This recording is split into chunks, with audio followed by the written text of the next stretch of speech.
nothing is more infectious than momentum. And whether that's working at a company or a sports team, we just had the Super Bowl yesterday, or it's the city that you live in. And I think the Midwest, the Un-Valley, Indianapolis has incredible momentum. Imagine 2 years, 3 years after we moved to the cloud from on-prem, somebody started an on-prem company. You'd be like, what are you doing? And so the same thing right now is going on, that if you're building a software company and you don't have some kind of integration with AI in your architecture, you got to look at somebody and say, what are you doing? Be the person who, when your car breaks down, is like out there pushing your car, trying to get it to move. Because who gets out and stops and helps the person who has their car broken down? It's the people that see that you're out there actually trying to fix the problem and make progress. Builders identify other builders by just seeing what they're doing, and they all gravitate towards each other. That's been one of the best parts of Middle Tech, honestly, is getting to become part of this community of people that are just doing cool things. And so that was the big vision for Powderkeg, is how do we kind of build this Iron Man suit for all these heroic founders in what we call the Un-Valley, or the area beyond Silicon Valley, where I think there are just outsized opportunities for markets like Lexington, Kentucky in general, and of course all throughout Middle America.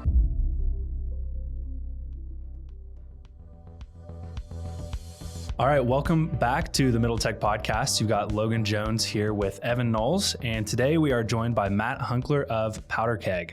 So we're excited to jump into that conversation. He's coming to us from Indianapolis, Indiana. And before we talk to Matt, we just want to get a quick word from our sponsors. Before highlighting our sponsors, we'd just like to state that the views and content shared on this platform do not necessarily reflect those of our show sponsors. Middle Tech is presented by KY Innovation, the Kentucky Cabinet for Economic Development's Office of Entrepreneurship.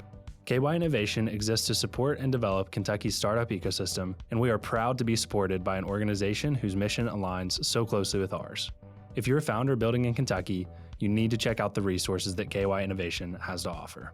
You can find more information by clicking the link in our show notes or going to kyinnovation.com. Middle Tech is sponsored by Bolt Marketing. Take your website to the next level with a website that's built to work. At Bolt Marketing, they're revolutionizing websites for small businesses that are affordable, customizable, and hassle-free. Whether you have a construction company, a boutique clothing store, or you own a hot yoga studio, they have options for you. Click the link in our show notes to explore their marketing options that can transform your marketing and grow your business. And as a personal note, Bolt Marketing built our website, and they were awesome to work with throughout the entire process. We highly recommend working with them. All right, Matt, I was excited to get you on the pod. We have overlapping missions between Middle Tech and Powderkeg, and we've been fans of yours for a while and have really admired what you're doing up in Indianapolis. So excited to dive into your work there, but we really want to share with our audience the evolution of the Indianapolis ecosystem and your work within it. You have a front row seat to a lot of what's going on, and I think there's a lot of great learnings that founders and ecosystem supporters here in Kentucky can take from Powderkeg's journey, and also the founders that you've been covering for so long. So, Matt, excited to have you on, man. Thanks for having me, Evan, and Logan as well. I was saying before we hit record, longtime fan, first time caller. Obviously, super aligned mission wise, and I'm a middle child from the Midwest, so Middle Tech is totally my jam. I'm eager to dive in. That's funny. Well, let's give the audience, some background on you and Powderkeg. So give us, the journey of founding Powderkeg and kind of the evolution of it to today.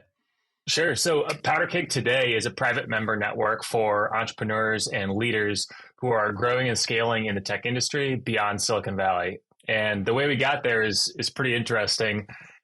Just like most founder stories, it is not a direct line from point A to point B. There's lots of stops along the way and lots of exploration around the country and across industries.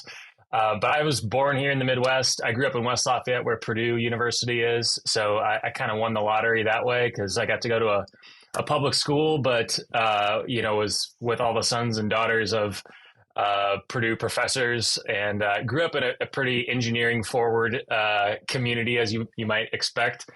And then my family too is just generations of entrepreneurs. So my great grandfather had a bunch of service stations around the Midwest. My grandfather had a another business in the automotive parts kind of space. And so I kind of was born into it a little bit.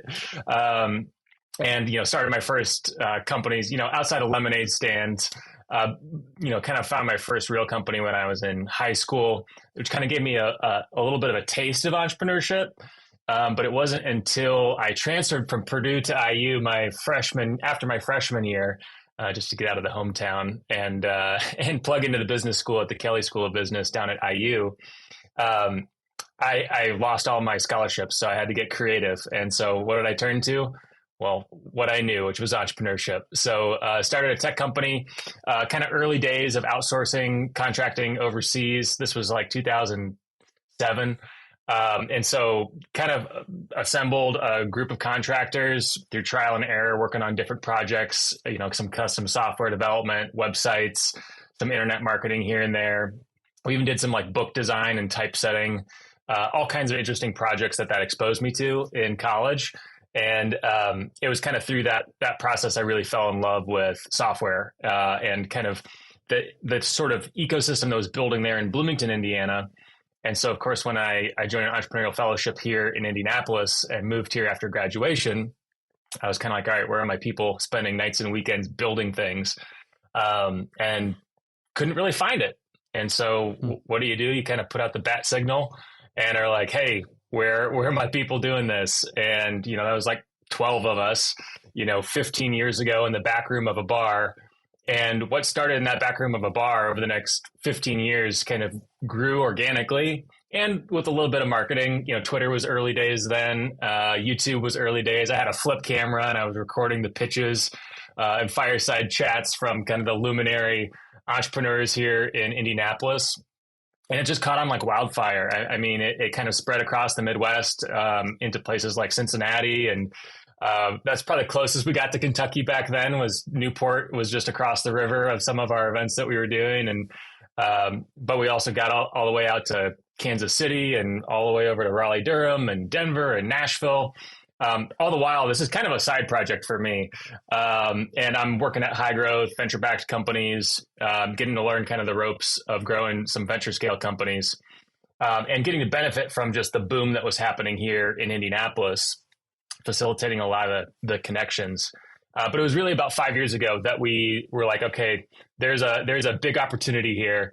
My travels kind of had taken me all over the country. I went on 8 of the 9 tours with the Rise of the Rest, and Steve Case, the co-founder of AOL, who has written a bunch of checks into a bunch of really, really interesting companies in the rest of the country outside of Silicon Valley, beyond Silicon Valley. And so it was kind of in doing a lot of that work before launching Powderkeg that I really saw the big opportunity, which is a lot of these entrepreneurs have just amazing, I mean, Evan, you're a great example of this, just amazing idea, so much insider knowledge and the know-how to assemble a team. But then, in order to get the capital to grow and scale, had to go outside the local geography. And so that was the big vision for Powderkeg, is how do we kind of build this Iron Man suit for all these heroic founders in what we call the Unvalley, or the area beyond Silicon Valley, where I think there are just outsized opportunities for markets like Lexington, Kentucky in general, and of course, all throughout Middle America. I love that. And that's, like Evan said at the very beginning before we started recording, it's very similar missions to what Middle Tech's trying to do as well. With Middle Tech, we've definitely taken the media approach to it.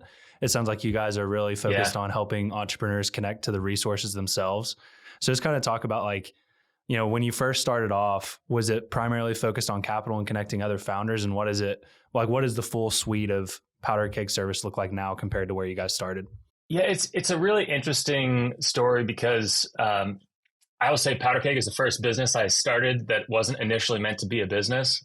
I literally tried to hand this thing off 5 times because I was like, you know what? I sold my company I started in college. I'm working at a startup. I'm part of this entrepreneurial fellowship where I have a leadership role, and I'm starting this non-toxic personal care products and cosmetics marketplace.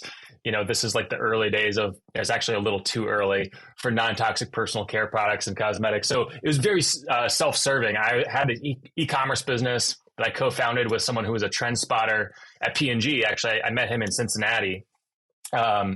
Sorry, he wasn't at P&G, but he was at an agency that did work with, companies like P&G, Wrigley, a lot of CPG stores. And so he saw the trend of, organic and natural products early on. This was 2008 when we were working on this thing. And, we were about 7 years too early or underfunded, depending on how you look at it.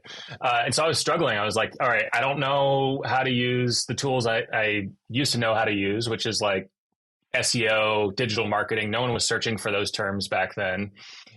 We were really kind of having to almost like create the market and was struggling. And so early days, it was literally just, I want to get some smart people in a room and be like, what am I doing wrong? What else should I try?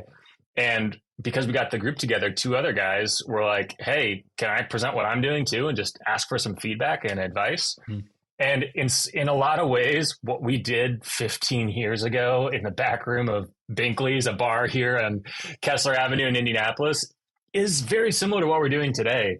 Our model is very much like, if you're familiar with like EO, Entrepreneurs Organization, YPO, Vistage, it's very much that, but kind of like for the 21st century and for technology-driven businesses, just because these innovation-driven businesses move at a different scale, as you guys talk about all the time on the podcast here. And there's just unique challenges to these different business models. So at the core of what we do, we have these core groups of either CEOs or executives that meet on a regular basis. They're moderated and facilitated by people who have actually done the work before. So experienced executives, experienced CEOs. A couple of our CEO groups is kind of fun. One of our facilitators is a success story of the Powderkeg ecosystem because he was a lawyer. He had his own private practice in the very, very early days of Powderkeg. It was called Verge at the time. This is going back over a decade now. He was actually the one who was like, hey, dummy, you should probably like file some articles of incorporation so that you're not personally liable, for what happens at a, business function where everyone's drinking beer and like is, either walking home or getting a ride home. Like, oh yeah, that's a pretty good point. And so he was literally just a practicing lawyer. I don't mean just a practicing lawyer, but like what he went on to do was he founded PackSafe, which was a legal tech company that ended up raising almost $10 million, scaled to doing millions in ARR, got acquired by Ironclad, one of the big darling unicorn tech companies out of the Bay Area, sat on the board there for a long time, helped strategically kind of guide that company, which is doing some pretty exciting stuff right now. And so now he's kind of semi-retired and is working with our CEOs, facilitating these groups where everyone gets to learn from each other, sharing from experience, getting to help kind of like make those connections in real time in these smaller groups, but then connecting to the broader global community of founders and leaders across the country. Yeah. Well, with so much experience there with, those groups that you've created, which sounds like an awesome opportunity for founders to be a part of and just a general ecosystem to participate in, what are you seeing there in Indianapolis that, might be misconceptions people have about founders, in the Midwest or just Middle America compared to the coast? What's your learning there? Well, I think you talk about it. You talk about it on a lot of your episodes here, but similar trends in Indianapolis. I think in a lot of ways, Indianapolis has some really big benefits that we had some early successes going way back before I even got to town. There was a software company called Software Artistry that I think was acquired by IBM and put some capital back in the market. Baker Hill, Karen Baker, Mark Hill, married couple who actually were kind of like my executive sponsor in this entrepreneurial fellowship that I was in right out of college, sold Baker Hill to Experian, big fintech software platform. And so they're a couple $100+ million exits. And then just a few years later, in 2013, ExactTarget is acquired by Salesforce for over $2 billion. You've got Interactive Intelligence that was acquired by Genesis for over $1 billion, just either a couple years before or after that. Aprimo sold a few years before that for $500 million. Lots of marketing technology, just because of the sheer nature of ExactTarget. But I think one of the misconceptions about Indianapolis today, because of that history, is that Indianapolis is only marketing tech and only enterprise B2B SaaS. Certainly similarities there when you look at any Midwest tech company. It is going to be predominantly business to business. There's not a lot of consumer app stuff out there. There have been some huge successes. So like out of Indianapolis, FormSpring was something that kind of came out of the Indianapolis ecosystem. At the time, it was the fastest growing website in the history of the internet. It grew so fast that they moved out to the Bay Area and went and scaled it out there. And as things sometimes happen in the Bay Area, raised a lot of capital, cap table changes. I don't know what all is public and what's not public, but FormSpring didn't have, the end destination. They didn't quite hit what they wanted to hit there. But the business to business, the original business, FormStack, they rebranded to FormStack, had an amazing exit here just a couple of years ago. And that stayed in Indianapolis because of the business to business roots, the good kind of angel investor ecosystem. I know it's something you've talked about, Evan, your own experience raising capital in Kentucky. I think we have maybe a little bit more angel activity here in Indianapolis. Certainly lots of people, because of the Exact Target exit, there was just a lot of capital thrown off and people who made money in software, so more likely to invest in software. Similarly with Aprimo and Interactive Intelligence and some of those others.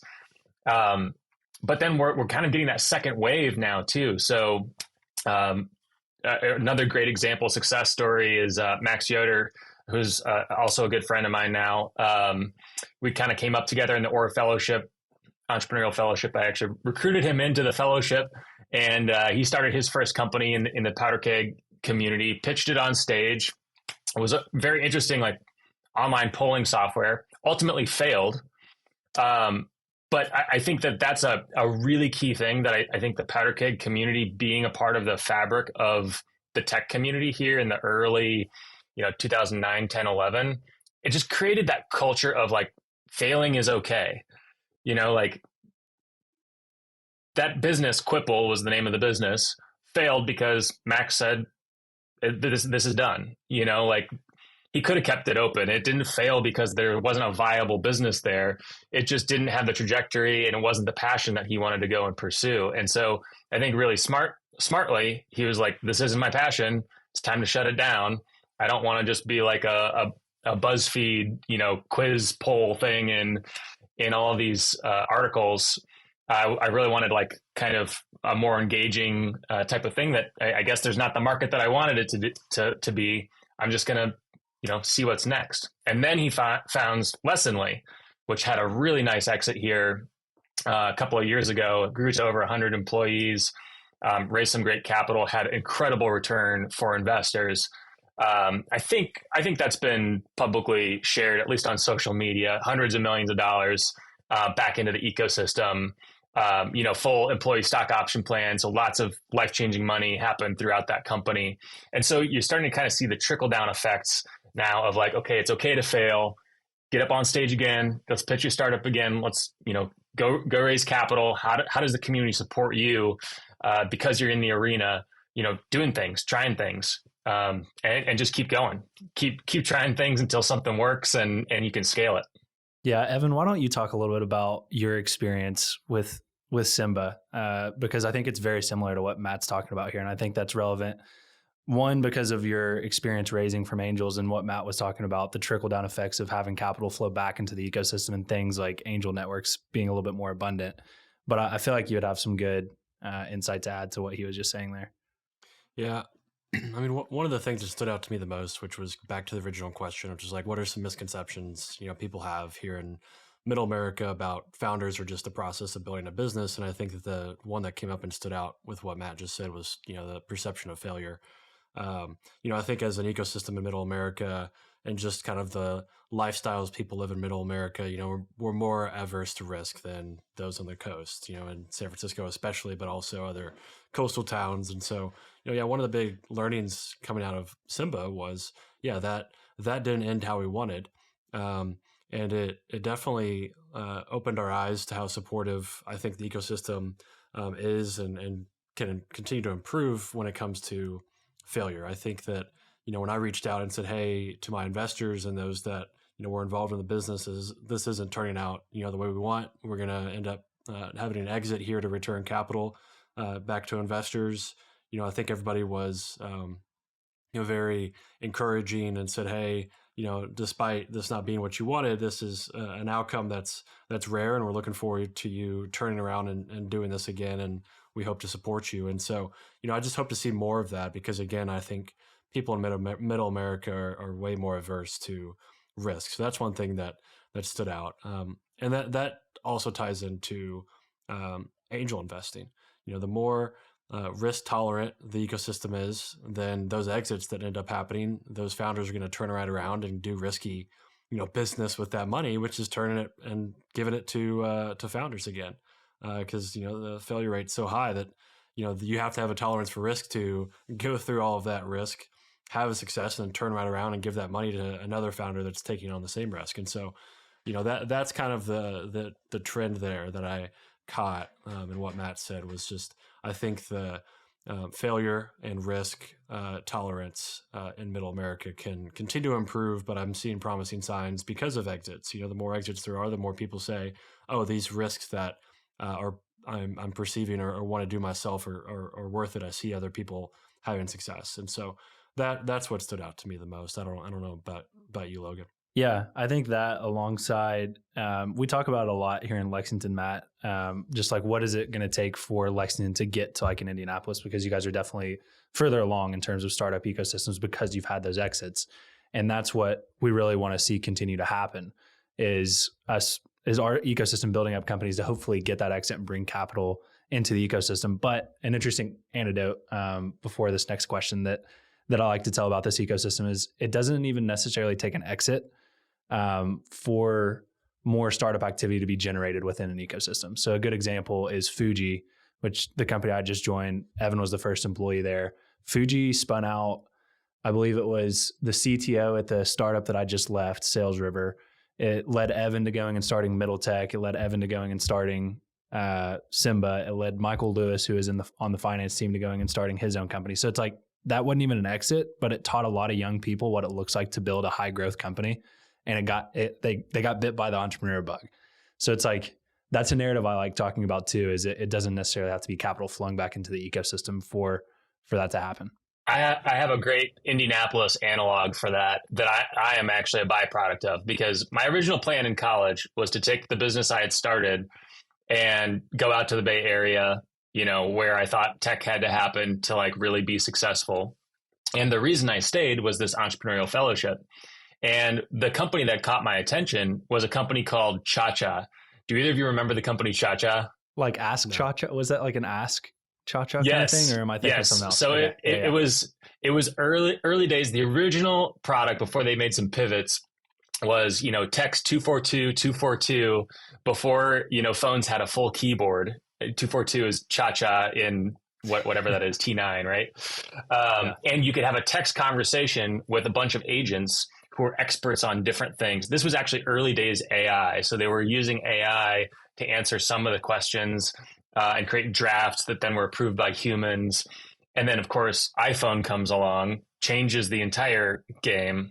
Cha-Cha was founded by Scott Jones, the inventor of voicemail, who moved from Boston back to central Indiana after he had his exit with, not only voicemail, but Grace Note, which sold to Sony and now powers all of iTunes, like cataloging system. So serial entrepreneur, I'm like, I got to work with this guy. So I'm going to sell my company and take a pay cut so I can go work for this guy at Cha-Cha. Cha-Cha raises hundreds of millions of dollars. Jeff Bezos is invested. Lots of people are invested.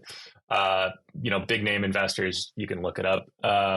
It was a top 50 website on the internet in terms of traffic. But I got a job there through the fellowship, sold my company while I'm still in college, finishing up my senior year of at IU. And I see on TechCrunch, Cha-Cha lays off entire executive team, because of course I set up a Google alert because I'm like, I got to stay in touch with what Cha-Cha is doing. Lays off entire executive team. Literally 20 minutes after I read this article, I get a call from my point person at this entrepreneurial fellowship. Hey man, I have bad news. I'm like, did I lose my job? And they're like, yep, you just lost your job. But good news is it's a fellowship network. There's someone else that wants to know a fellow. Maybe you talk to him and you can get a job. Long story short, I ended up not working at Cha-Cha. I did end up working at Cha-Cha, but it was 5 years later in 2013 when they had a social influencer platform that was really successful, early days social influencer platform that I was going to come in and spin off. Well, Cha-Cha, over the course of its decade plus here in Indianapolis, recruited in just some all-star talent.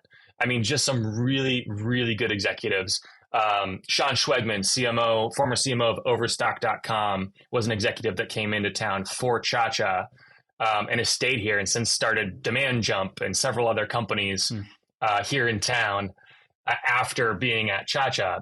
Amin Brar is someone who's started a fund now here in Indianapolis because after Cha-Cha, he went and worked at a company that ended up selling to Virtusa.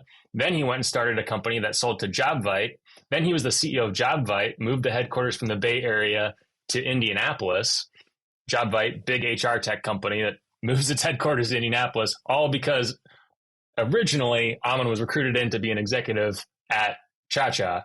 And after he was I don't know if he was laid off or not, but a lot of people ended up getting laid off at Cha-Cha over the years. It was kind of like a raise around the capital, hire a bunch of people. Layoffs to raise the round of capital. Sometimes tech companies did this, especially in the early 2000s. Anyway, long story short, that's our Indianapolis analog, and it's totally worked. I mean, Cha-Cha didn't have a big fancy exit. It just struggled to kind of find that final product market fit and the right buyer. They raised a ton of money, probably too much money to have a good exit. But the benefit is Indianapolis as a whole just raised the talent level as an ecosystem. And you wouldn't call Cha-Cha a success necessarily. Yeah. Yeah. And it also kind of makes it easier to swallow the possibility of failure when you understand that even if you do have quote unquote failure from not achieving the exit that you want, you still get all of these great benefits from an ecosystem and a community perspective. And that's kind of the next thing that I wanted to hit on with you, just because of Powderkeg's position within the Indianapolis ecosystem. You all seem to have a really engaged and helpful community around you in Indianapolis. So another example of this is our friend Jake Butler, who's been on the podcast with Endeavor. There's just these great organizations, yes, but it's the people at the organizations that seem to really push things along. So just kind of hit on your experience being part of that ecosystem from the relationships and community side of it, because it seems like you guys have really nailed that in your ecosystem. Yeah, I really think it's just a culture thing. I think it's a Midwest thing because I see this. Yeah. I see this in Cincinnati and even Chicago, Columbus, a lot of the other Midwest networks. I'm talking to more folks up in Fargo and Grand Forks, all the way up in the northern Midwest and Minneapolis, Twin Cities up there. I think this is something that's uniquely kind of Midwest values, where it's hey, people are people, and you're in my community. If you have a question and it's a thoughtful question, and you're in the arena working on something, I'm happy to grab coffee. I'm happy to grab lunch. And I think that is one of the magical things about being in a market that, if you're in the Bay Area, if you're in San Francisco, if you're in New York, you're probably not going to find a way to grab breakfast with the mayor. But if you're in Indianapolis and you're working on something in GovTech or something that's related to making a difference in the city, you could probably, in a matter of a few conversations, find your way to having that conversation with the mayor of Indianapolis or Lexington or Louisville or wherever that market is. And I think that's really, really beneficial. And you're starting to see a lot more big companies doing business with startups as well. That's a change that I've definitely seen. Some of our bigger companies in Indiana are companies like Cummins, Lilly, with bigger and bigger innovation arms. They're working with startups. They're engaged in the ecosystem. I think in a lot of ways we were trying to learn from Cincinnati on that, just with the focus of Centrifuge and what they did down there in Cincy. They got big co's involved from the very beginning. Ours has been a little bit more from grassroots, founder led. Let's get some pizzas and a keg of beer. We've since upgraded, some of our experiential stuff. But in the early days, it was just like, hey, what brewery is going to donate the beer? And who owns some pizzerias that can like donate some pizzas, and who's got enough space to house 700 people to talk about tech startups for a while. So I think honestly, I think it's one of those things. The best analogy I can think of, Sam Parr said this. Sam Parr is the founder of The Hustle. He's now actually working on a platform called Hampton for founders. It's actually very similar to Powderkeg in a lot of ways. It's just not focused on tech, and it's not facilitated by other entrepreneurs. But one of the things he said on our podcast was, be the person who, when your car breaks down, is like out there pushing your car, trying to get it to move. Because who gets out and stops and helps the person who has their car broken down? It's the people that see that you're out there actually trying to like fix the problem and make progress. So push the car. Don't sit there with your thumb out, waiting for someone to come and save you. Like actually like roll up your sleeves, get your hands dirty. And that's how you get people in communities like Indianapolis or wherever you are to like be like, hey, how can I help? I see you're working really hard here. Would you like a wrench? Like that kind of mentality. I love that. Builders identify other builders by just seeing what they're doing, and they all gravitate towards each other. That's been like one of the best parts of Middle Tech, honestly, is getting to become part of this community of people that are just doing cool things. The people like that love hanging around each other. And one of the things I want to hit on real quick before I kick it over to Evan for another question is something that I think is hugely important for Midwest startups, just because we don't have access to the same amount of resources that like coastal startups would have. You talked about big companies working with startups as a way to like really be able to support what's going on in the innovation ecosystem. And I had direct experience with that at the last company I was with. We got Humana. Humana was an inbound customer of ours during COVID. Like nice. COVID shook some stuff up, and they had budgets in places they didn't normally have, and they were looking for ways to spend it. And long story short, they ended up working with us. And that literally got the business to the point where we did not have to raise a seed round of capital, because Humana came to us with a couple million of revenue, and we're like, awesome. Like, we'll figure out how to make this work for you. And to this day, that company still gets to work with them. And it got the company to the point of being able to hire on additional people without having to dilute the equity of the founders and the existing employees, which is awesome. Like, that can have such a huge impact on a small company. So anybody that listens that, is part of procurement for a big company, like, definitely consider the startups every once in a while, because it can have a huge impact. But Evan, I'll kick it over to you for the next question. Yeah, just kind of switch gears. Let's talk trends that you're seeing up in the ecosystem and maybe compare them to what we're seeing down here. What are you seeing up there as far as adoption of AI? Are people really starting to begin building companies using AI? Are they incorporating them into startups that had already existed? What's the conversation up there around AI? Because that's obviously the hottest thing across the whole world right now. So what Indianapolis specific examples do you have? I think every tech company is using AI in some way right now. And that's, I think, one of the beautiful things about this movement over the last, at least that I've witnessed over the last 15 years is we think of the Unvalley as the area beyond Silicon Valley, but we also think of it as this movement, this trend of unbundling Silicon Valley, and recognizing that, we saw the advent of the cloud, and you don't have to have your servers in your actual back room. You can be on EC2 or Azure or whatever else you're building your software on. AI is like that same concept, but exponential. And so in the industries that I think are still ripe for disruption, things like healthcare, you're seeing companies like Authentics doing some really interesting things. Amy Brown is the founder of Authentics. The co-founder of PackSafe is now their head of product. Eric is just a super talented guy. He was at ExactTarget. So you're getting these veterans from the tech industry who are now like working with AI and really, really scaling things. There's all kinds of interesting applications, of course, on the marketing tech side of things. You're seeing a lot of companies leveraging AI and doing it in really unique ways. But then you're also getting the people who are kind of like selling the pickaxes and the shovels to the builders. So a great example of this is Engineered Innovation Group. They spun off. So the guy who built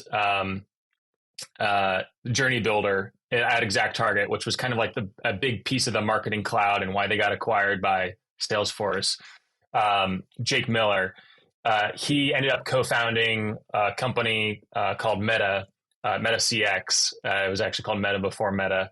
Facebook was Meta, and then they've rebranded to Meta Impact.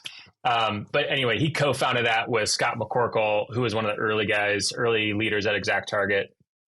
Took those learnings and what they built with AI there to say, you know what, I want to actually build a dev shop that's going to really focus on helping companies, whether they're startups or they're big enterprises and Fortune 100 companies, build their products with AI from the start.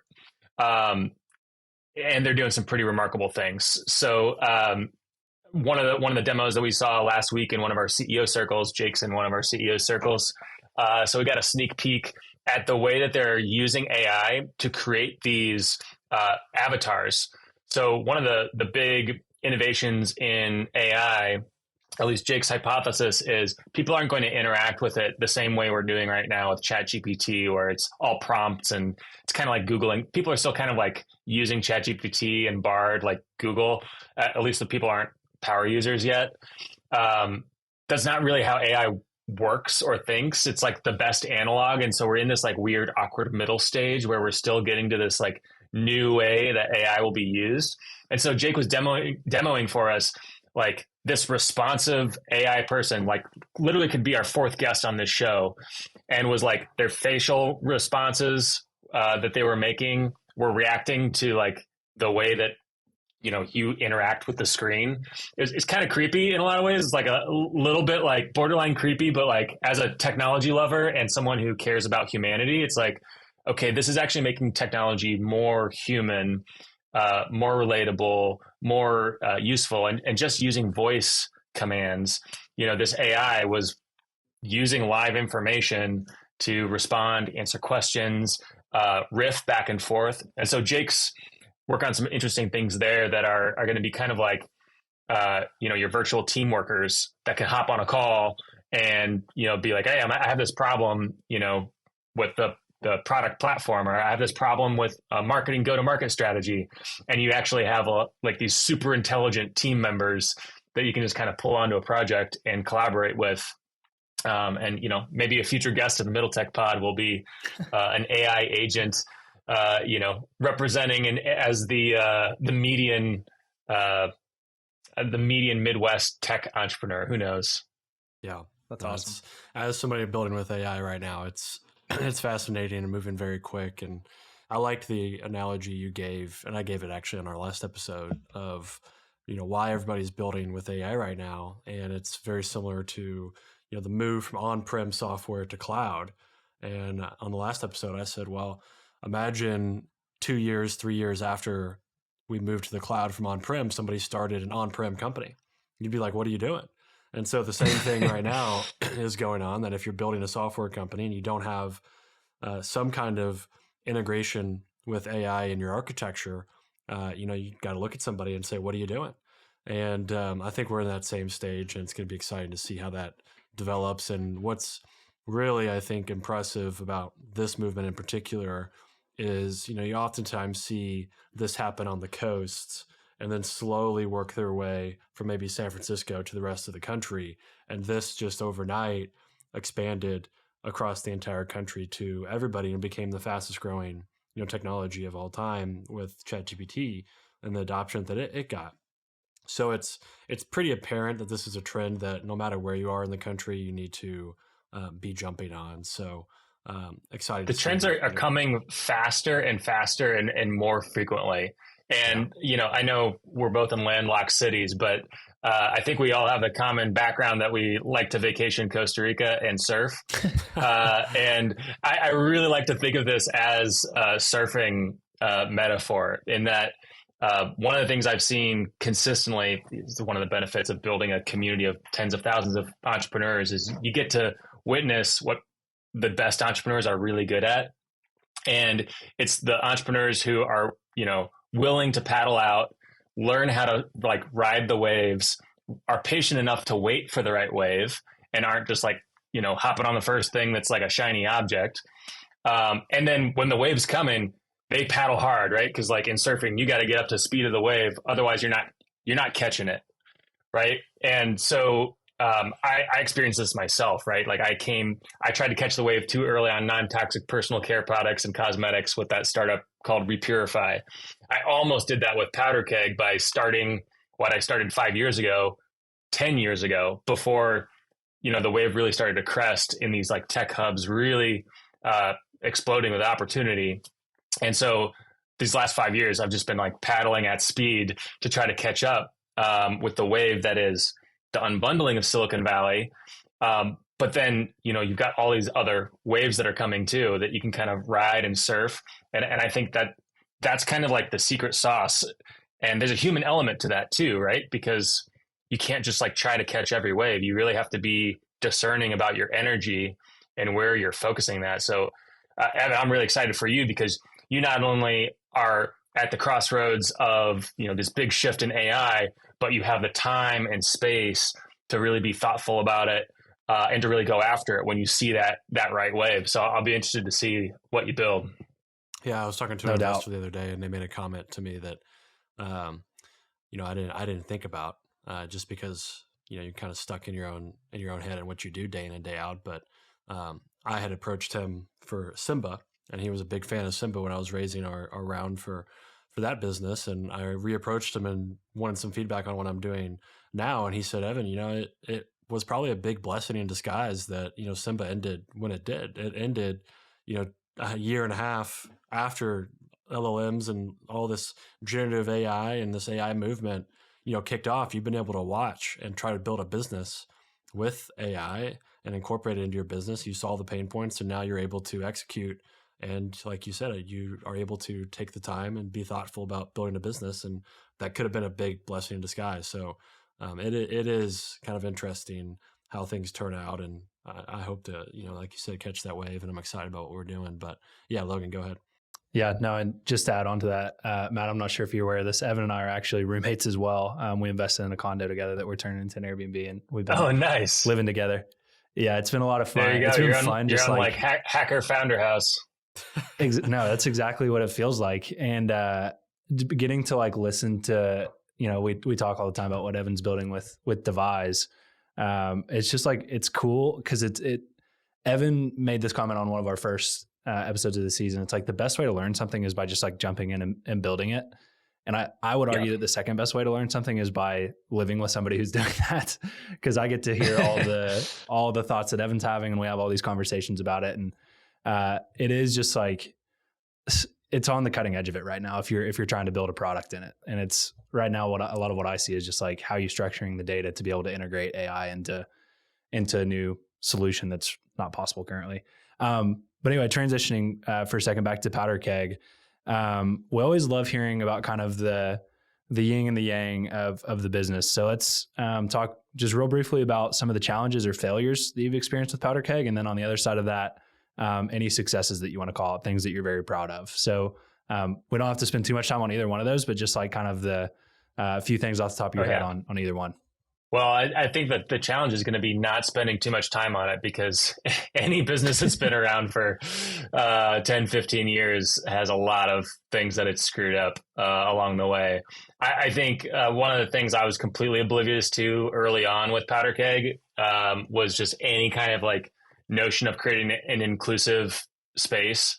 I was a white dude with a bunch of white dude friends that all like to build technology on the internet and build companies. And so that's why I invited to the events early on. And so I had just graduated college. So a lot of the events looked kind of like frat parties because we were getting keg beer donated and getting solo cups and pizza. And, surprise, surprise, that's not a very inviting place for women entrepreneurs to like come and be a part of the ecosystem. Or at least that was some kind feedback that I got early on when I just didn't know any better. That was probably some of my earliest mistakes, was just like, I was kind of like, I'm telling everyone where the event is. Of course I'm being inclusive. Anyone's welcome. But like really learning that building a community is about being intentional, about reaching out to people that aren't already finding you and saying, hey, how do I make this more approachable for you? Is there anything that's causing friction for you getting plugged in and getting the resources you need to grow and scale? The other big lesson I learned with Powderkeg, if I'm thinking about it as a business and not just a community, because for a long time I was treating Powderkeg as a side project. This is not my like real thing. This is just a side community that just happened to grow to thousands of people. And, I'm working on these other, quote unquote, real companies, is learn what you're good at. And Powderkeg happened organically because I think I just have a knack for community building and connecting people and creating those experiences, whether they're online with software or they're in person with in-person events. And I kind of shied away from it for a long time. I went full-time for a year, but then I went and did this, spin-off startup with Scott Jones. Then I burnt out because I was working 80 hours a week at a venture-funded company and hired someone in to run, Powderkeg Verge at the time. And so then I had to take a couple of years to just like run it as a lifestyle business because I was so burnt out. But if I had really like known myself better and been connected with my own talents, I could have focused on doing what I do really well sooner.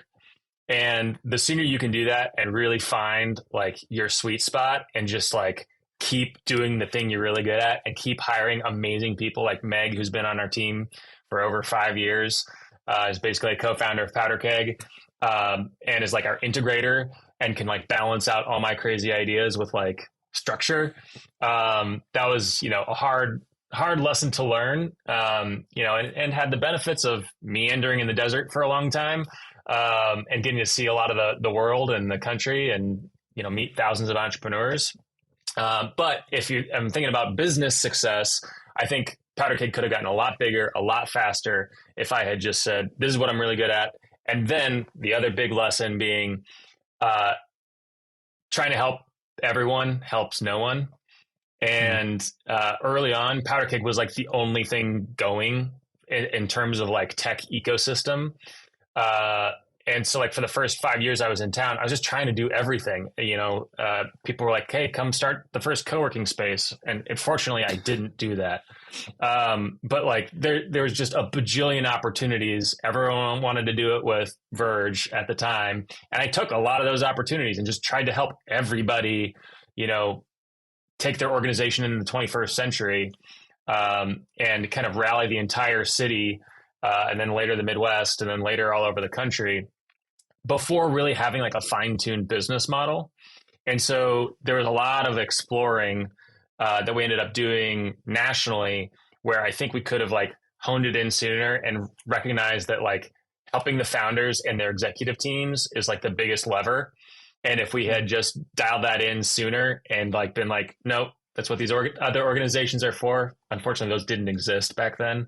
But been like, someone else can do that. We're going to do this one thing really well. And that's what we're doing now. We're making it easy for these executives to learn from each other, be able to have those private conversations that don't happen on Twitter or LinkedIn because, Twitter and LinkedIn are great, if you need to learn how to raise a seed round of funding or find product market fit. But when you get to the scale stage, like those are all people problems, and people problems don't get discussed in public. They get discussed by seasoned entrepreneurs who are in the arena and who have faced those problems and can actually share, hey, this is what I did. And here's how I would suggest doing it based on, or maybe not suggest, but here's what I learned from it. Take it if you want to use it and keep scaling. And so I think that's why we're having the momentum that we have right now is we've learned what we do well. And it's helping those executives and connect those executives to the resources and people that they need to grow and scale. So we still work with investors and we still work with, individual contributors, but more so from a standpoint of like, how do we connect them with the right operators where they can level up their career or deploy their capital? Yeah, it's funny listening to you talk because there's so many similarities with things we've discussed with Middle Tech and challenges that we've faced at Middle Tech. And yeah, I'm excited that we got you on the podcast now, and we're gonna be friends from now on because I'm sure there's a lot of advice that you can kind of offer to Middle Tech. And and where we're trying to get to as a brand and as a community and as a media company. But as we transition towards the end of the episode here, we've introduced this new portion of the podcast.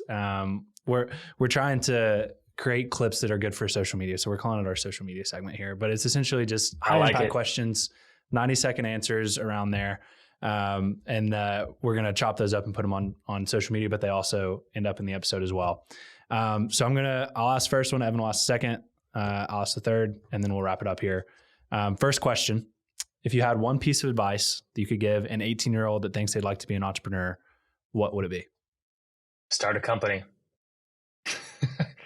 I think that there is a huge culture online of people like, I'm thinking about being an entrepreneur, and they like spend years thinking about being an entrepreneur instead of just starting a company. And I empathize with that because I had similar tendencies early on in my life.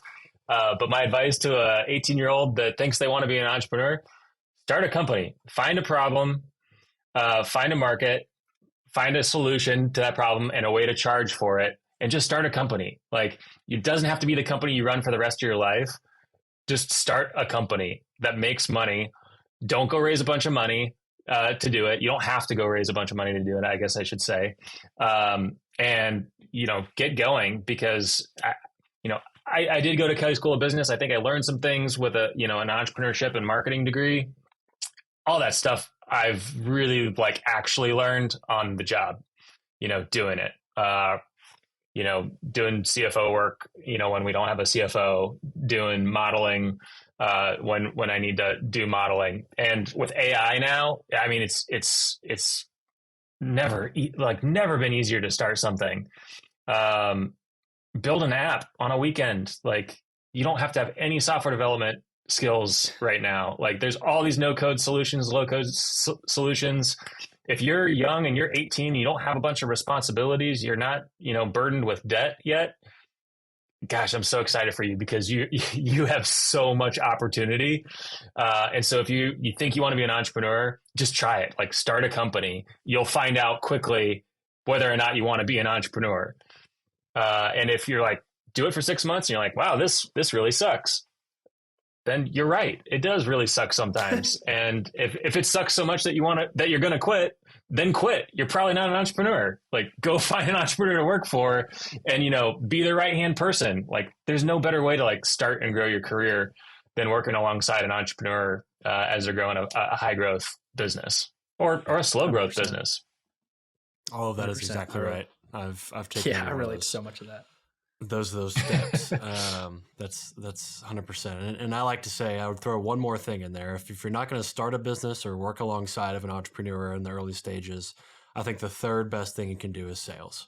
I always tell people that if you don't have the risk tolerance yet to build a completely new company or join an early stage startup, at least go do sales, because that is the closest thing you can get professionally to actually being an entrepreneur is sales. So I would throw that. So I have advice in there. I have a secret story that I didn't share earlier, which is when I transferred from Purdue to IU, and before I started my company, I did not have time to figure out how I was going to pay for the fact that I lost all of my scholarships.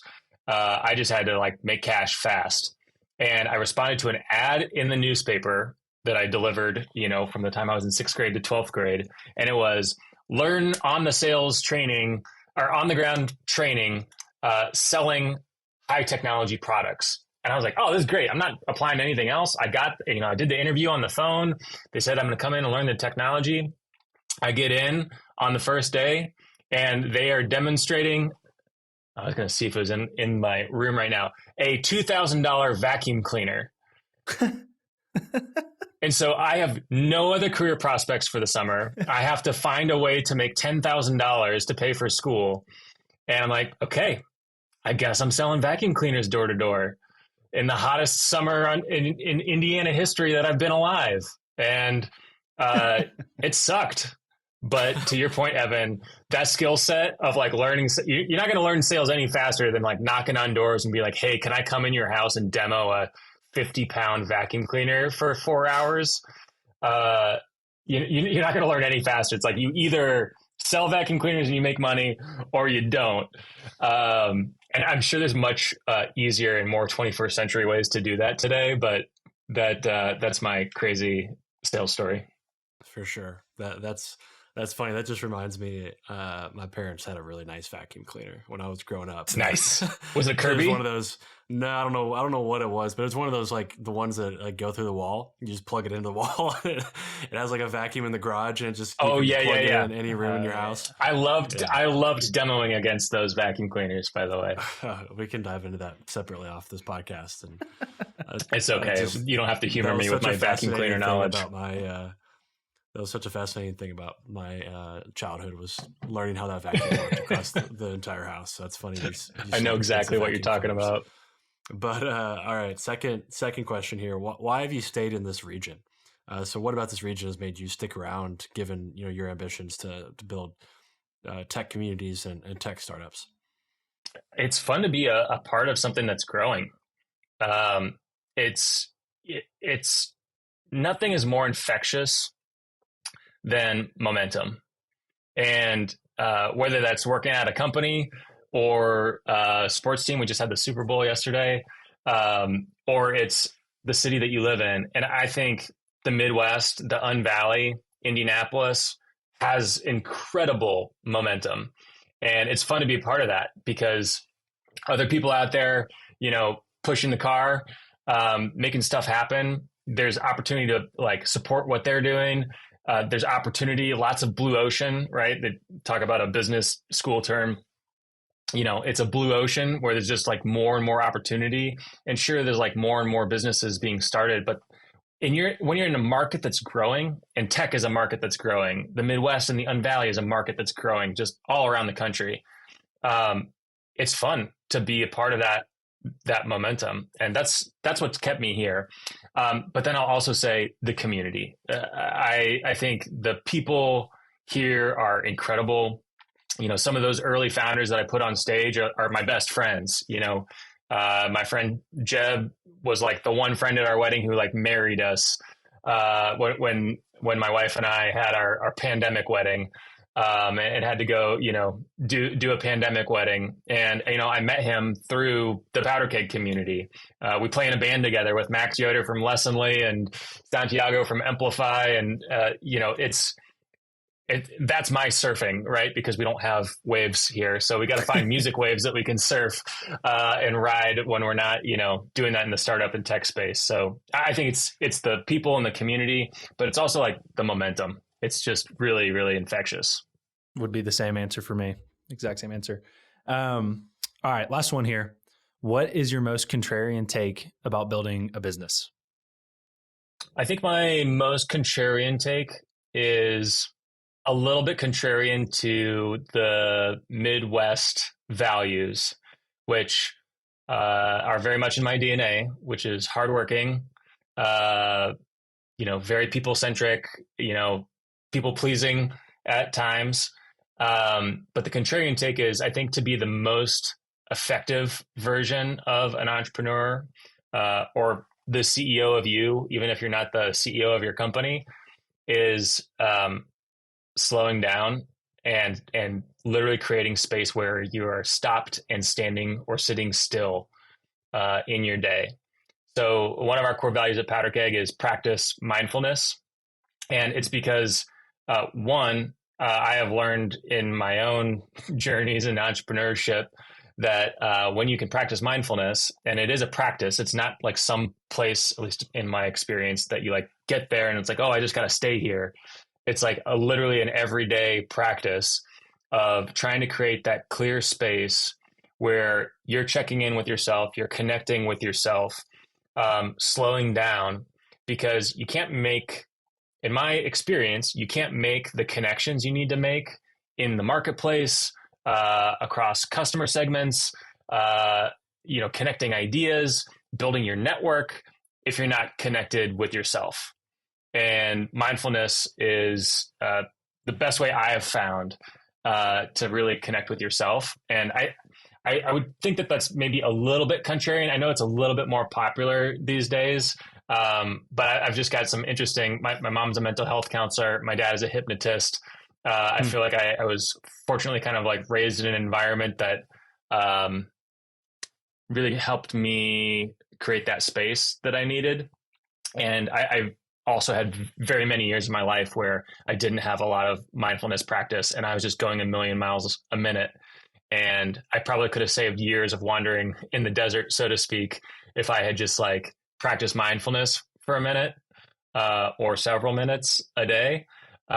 Literally 10 minutes a day is all it takes to really see like powerful results. And so slowing down, stopping, and like one of the most powerful things an entrepreneur can do is nothing. I love that. I think it's becoming less contrarian to your point. I think it's still like, it depends on what, group you listen to. There's still like the hustle culture bros that'll be like, you should be working all the time, blah, blah, blah. But no, I really resonate with that one. I'm big on the mindfulness sort of spirituality sort of stuff as well. So that's a great one. That's a great one. I'm glad you brought that one up. Scott Jones had a yeah. Oh, so I was just going to say that Scott Jones had a quote that was, "I don't believe in work-life balance. I believe in work-life integration," which was code for you're gonna be working all the time. So it is a tricky balance because I do think that the conversation, at least online, is very like polarizing. It's like either you're hustle culture or you've reached enlightenment.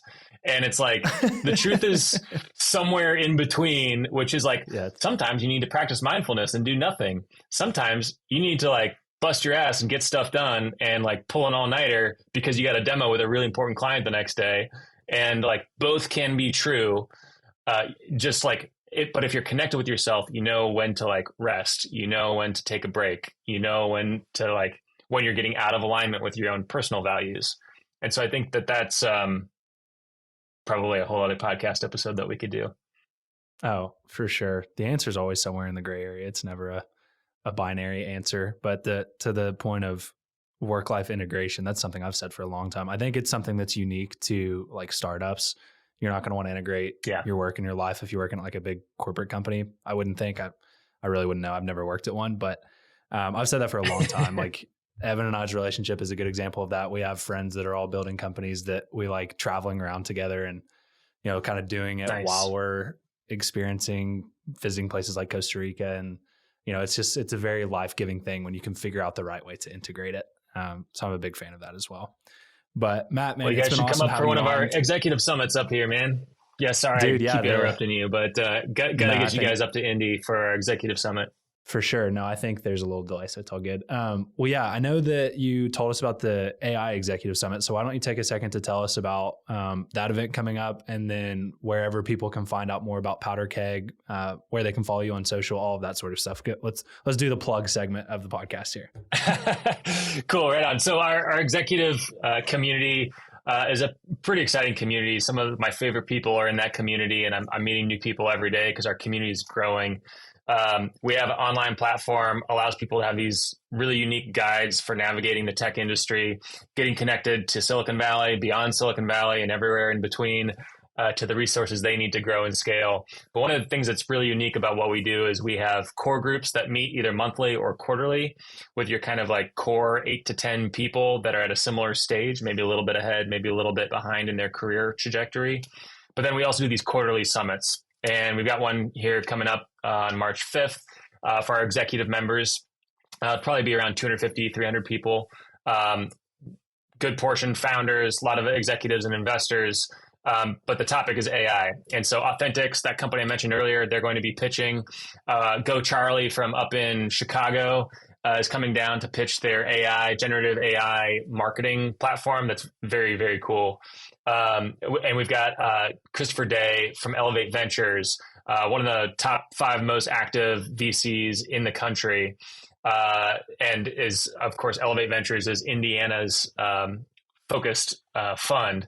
Very, very active, investing in lots of companies. He's going to be kind of giving a little update of state of AI, some of the exciting things coming up with the big rally conference. And then relevant to what we were just talking about, there's literally 2 hours of mindset training and coaching for our executive members. So if you're interested in getting some of those skills that like professional sports athletes use, come a little bit early before the pitch night in the happy hour, and you'll actually get some of these really, really interesting coaching and training to kind of bring your best self to your work every single day and into the team and to your family as well.